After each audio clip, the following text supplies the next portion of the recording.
गहलोत की गरीब और जरूरतमंद लोगों की मदद की अपील। विवादों के बीच बुधवार को यूपीएससी में बैठक। मुख्य सचिव ने किया आईएएस न्यूज़लेटर का विमोचन। अर्चना शर्मा ने संगठनात्मक जिम्मेदारी से मांगी मुक्ति। उच्च शिक्षा मंत्री ने केंद्र सरकार पर साधा निशाना। नमस्कार, आप जुड़े हुए हैं राजस्थान के सबसे बड़े Dainik Navjyoti digital news network से। जयपुर में आज क्या कुछ हुआ, आप देखिए हमारे साथ। जी हां, समाचार वही जो आप देखना चाहे। मुख्यमंत्री अशोक गहलोत की एक बार फिर संवेदनशील पहल करते हुए नववर्ष पर प्रदेशवासियों से अपील की है कि गरीब और जरूरतमंद लोगों की मदद करें।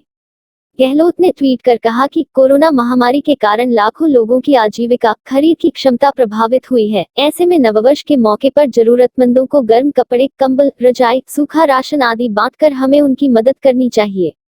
गहलोत ने कहा कि यह ऐसा मौका है जब हमें एक दूसरे की मदद करनी चाहिए। आरएएस एसोसिएशन के विरोधों के बीच बुधवार को अन्य सेवा से आईएएस में चयन को लेकर यूपीएससी में चयन समिति की बैठक होगी। इस बैठक में मुख्य सचिव निरंजन आर्य शामिल होंगे। राज्य सरकार ने इसके लिए 20 नाम भेजे हैं, जिनमें से 2017 के 2 व 2018 के 2 पदों के लिए चयन होगा। 2019 व 2020 में कोई रिक्त पद नहीं है। इस बार 2 वर्ष के लिए नॉन स्टेट सिविल सेवा या अन्य सेवा से आईएएस में अन्य प्रमोशन के जरिए चयन के लिए प्रक्रिया पूरी होने के आसार बने हैं। मुख्य सचिव निरंजन आर्य ने मंगलवार को शासन सचिवालय में आईएएस न्यूज़लेटर का विमोचन किया। इस अवसर पर आर्य ने आईएएस एसोसिएशन की ओर से आयोजित साल भर की गतिविधियों पर चर्चा की। मुख्य सचिव से एसोसिएशन के सदस्यों ने नए वर्ष में होने वाले कार्यक्रम, आईएएस कैडर के समक्ष आने वाली आवासीय समस्याओं सहित विभिन्न मुद्दों पर चर्चा की। इस अवसर पर आईएएस एसोसिएशन के पदाधिकारियों में ऊर्जा विभाग के प्रमुख शासन सचिव दिनेश कुमार, जयपुर के संभागीय आयुक्त डॉक्टर समित शर्मा, कला एवं संस्कृति विभाग की सचिव मुग्धा सिन्हा, परिवहन विभाग के सचिव रवि जैन, सचिव वित्त राजस्वती रविकांत, निदेशक जनगणना कार्यक्रम विष्णु चरण मलिक, संयुक्त शासन सचिव कार्मिक विभाग रविंद्र गोस्वामी सहित अन्य अधिकारी भी उपस्थित थे। निवर्तमान प्रदेश कांग्रेस उपाध्यक्ष और मीडिया चेयरपर्सन अर्चना शर्मा ने सार्वजनिक पत्र जारी कर कांग्रेस के संगठनात्मक पदों से मुक्ति मांगी है। अर्चना शर्मा ने जारी पत्र में कहा है कि मैं पिछले 21 वर्षों से कांग्रेस संगठन में विभिन्न पदों पर रहकर सक्रिय रही हूं। अब मैंने पार्टी आलाकमान से विनम्रता पूर्वक सांगठनिक जिम्मेदारी से अवकाश मांगा है। प्रभारी महासचिव अजय माकन, संगठन महासचिव केसी वेणुगोपाल, संचार विभाग के प्रमुख एवं पार्टी महासचिव रणदीप सुरजेवाला से पिछले दिनों दिल्ली में मुलाकात करके अपने क्षेत्र में ज्यादा समय देने की इच्छा प्रकट की है। आशा है कि शीर्ष नेतृत्व मेरी प्रार्थना को स्वीकार कर मुझे सांगठनिक जिम्मेदारी से मुक्त रखेंगे। उच्च शिक्षा मंत्री भंवर सिंह भाटी ने अपने विधानसभा क्षेत्र श्रीकोलायत में विधानसभा स्तरीय किसान संवाद कार्यक्रम को संबोधित करते हुए केंद्र सरकार पर निशाना साधा। भाटी ने कहा कि केंद्र सरकार पूंजीपतियों के लिए काम कर रही है। नए कृषि कानून लागू होने के बाद कृषि मंडियां समाप्त हो जाएगी। किसानों को उनकी फसलों का न्यूनतम समर्थन मूल्य भी नहीं मिलेगा। पूंजीपति कृषि फसलों का असीमित भंडारण कर उपभोक्ता से मनमाने दाम वसूलेंगे। उच्च शिक्षा मंत्री ने कहा कि केंद्र सरकार की नजर किसानों की जमीन पर है। शहरी विकास एवं आवास मंत्री शांति धारीवाल के दिल की आर्टरी में 2 ब्लॉकेज मिलने के बाद डॉक्टर्स ने स्टेंट डालकर ऑपरेशन किया है। फिलहाल उनकी हालत ठीक बताई जा रही है। जयपुर के ईएचसीसी अस्पताल में भर्ती धारीवाल अपने रेगुलर हार्ट चेकअप के लिए अस्पताल पहुंचे थे। इसी दौरान एंजियोग्राफी की गई और उनके दिल में 2 ब्लॉकेज का पता चला। इसके बाद तुरंत ऑपरेशन से उन्हें रिमूव कर दिया गया है। डॉक्टर समिन के शर्मा ने उनका ऑपरेशन किया है।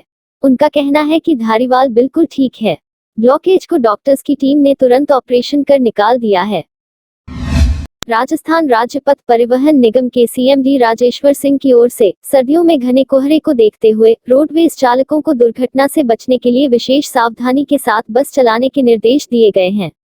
सिंह ने बताया कि सर्दियों के मौसम में घने कोहरे से दुर्घटना की संभावना के कारण मुख्य प्रबंधकों को चालक को मार्ग पर जाने से पूर्व बस सावधानी पूर्वक संचालित करने के लिए पाबंद करने के निर्देश दिए गए हैं।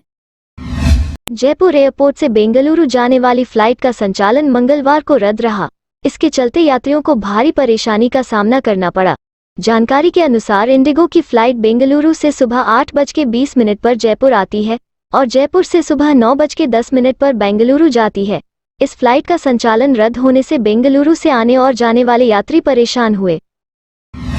मुख्यमंत्री अशोक गहलोत ने प्रधानमंत्री नरेंद्र मोदी को पत्र लिखकर राष्ट्रीयकृत वाणिज्यिक और भूमि विकास बैंकों से किसानों के बकाया ऋणों को माफ करने की मांग की है। गहलोत ने कहा कि पिछले दिनों एक आरटीआई के जवाब से पता चला है कि मोदी सरकार के पहले कार्यकाल में कुल 7.95 लाख करोड़ रुपए के उद्योगपतियों के कर्ज राइट ऑफ हुए हैं, लेकिन मोदी सरकार ने किसानों के लिए कोई कर्ज माफी नहीं की है। 2018 में कांग्रेस सरकार बनने के बाद राजस्थान में 20,56,000 से ज्यादा किसानों के कर्ज माफ किए हैं। बिकवाली के दबाव में मंगलवार को दोनों कीमती धातुओं में रिकॉर्ड गिरावट दर्ज की गई। चांदी 1100 रुपये गिरकर 69,100 रुपये प्रति किलो रही। शुद्ध सोना 460 रुपये फिसलकर 51,340 रुपये प्रति 10 ग्राम रहा। जेवराती सोना 400 रुपये टूटकर 48,800 रुपये प्रति 10 ग्राम रहा। इस रात की सुबह नहीं होती जब तक हाथ में उसकी गर्माहट नहीं होती। चाय का प्याला, अखबार साथ पुराना है, मिट्टी से जोड़ता है। खबरों की खुशबू से सारा घर महकता है। हर रंग में ढला कहानियों से किस्सों तक ले जाता है बेरोक टोक। देश के हर हिस्से तक ये हकीकत का आईना है। ख्वाबों को सच करके दिखाता है। दैनिक नवज्योति, आपके लिए, आपके साथ। ये थे आज के मुख्य समाचार। विस्तार से जानने के लिए पढ़ते रहिए दैनिक नवज्योति। दैनिक नवज्योति के YouTube चैनल को सब्सक्राइब करें और ताज़ा अपडेट के लिए बेल आइकॉन दबाएं।